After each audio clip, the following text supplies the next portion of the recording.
Hi everybody, I'm Rebecca Keppel. I am super excited to be here for this month's Stash Bash. The Stash Bash is a YouTube hop where a bunch of crafters get together and use up some of their supplies instead of buying new ones.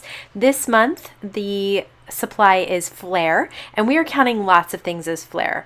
Yes, of course, we're counting those like tin pins that I'm showing you right now. These are from Freckled Fawn, but we're also counting things like wood veneer and little epoxy or rubber embellishments and even clips. So I have a bunch of embellishments that I want to use, and I'm going to create a border with them, and that's how I'm going to use my Flair on my layout today. So I am going to cut off the UPC strip of some Dear Lizzy pattern paper, and I'm going to cut a 7 by 12 piece of that pattern paper and layer it over some white cardstock. I also want the flip side of that same pattern paper, so I'm just going to cut a strip of that. And I have a couple of photos. One is of my daughter's birthday cake, which was a unicorn, and the other one is her holding the cake in black and white. And I want to use both these photos, and I'm not exactly sure how I'm going to line them up yet, but I kind of want the cake to be the star of the show, and that's why I used those unicorns on the left hand side there. So over that sprinkle strip, I'm going to start just playing around laying down my Flair, and I have created a layout like this a long time ago, and it's coming to mind, but I don't know that I have a photo of it. So I am just from my memory trying to recreate this idea that I had of creating a border of a bunch of different embellishments. It's a good way to get those embellishments down on a page. It also is a very playful look. It's a lot of fun, and it kind of gives you that boundary line between your pattern paper and then your photos on the other side. I also thought I would look at some of these die cuts, and I realized I'm going to use one of them for my journaling tag. Right now, I have the die cut on the bottom of the unicorn photo, and I have a clip on top of that. I found this Believe in Unicorns chipboard piece that I thought was perfect for this. My daughter really loves unicorns, so she got a bunch of unicorns for her birthday. She got, a stuffed animal unicorn. She got a necklace of unicorns. She even got these little earbud headphones that have unicorns on them. She's definitely unicorn obsessed. So now I'm using my Thermoweb Memory Runner XL to adhere my photos.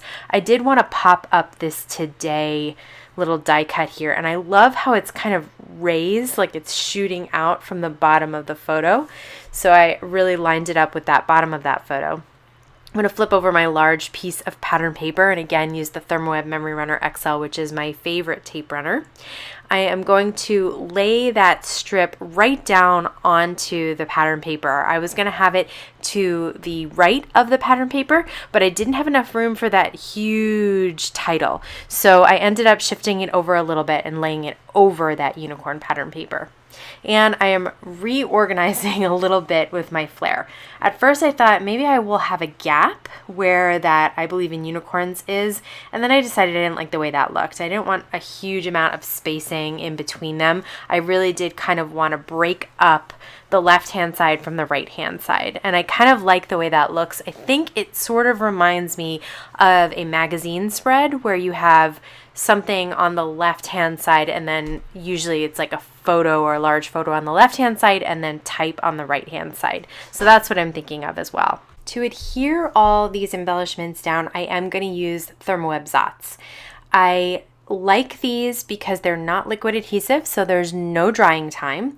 They are very sticky, and they can hold even something heavy like a very large wood veneer or the rubber or the acrylic. They can really take care of a lot of different types of embellishments. And that brings up another fact that I really like about that border is that there's lots of different textures and colors there. So it makes it really, really fun. So I did decide to handwrite the journaling. Usually on a tag like this, I will type it or use my typewriter, but I decided to use the Faber-Castell Pitt Artist Pen to write that journaling. And then I adhered it onto a coordinating piece of pattern paper with that deep blue, which I think will help it stand out. I decided to put the clip on the journaling instead of the photo, and now I am adhering 3 Thermoweb 3D Zots just not in the corner where the clip is, because that's already popping it up.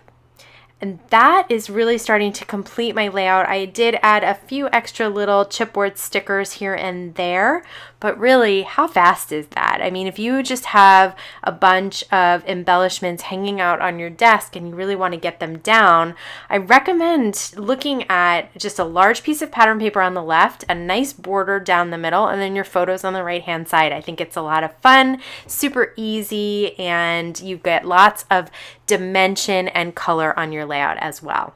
If you're interested in the supplies I used, as always, they are linked down below. You can subscribe to my YouTube channel here. Check out my blog for more information. I'll have a couple of videos linked here as well. There is a giveaway if you are a US domestic and you want to leave me your email address in the comments. It's just a hodgepodge of some supplies that I needed to get out of my office so that I can make room for some new things. I want to thank you so much for stopping by today. Have a wonderful day.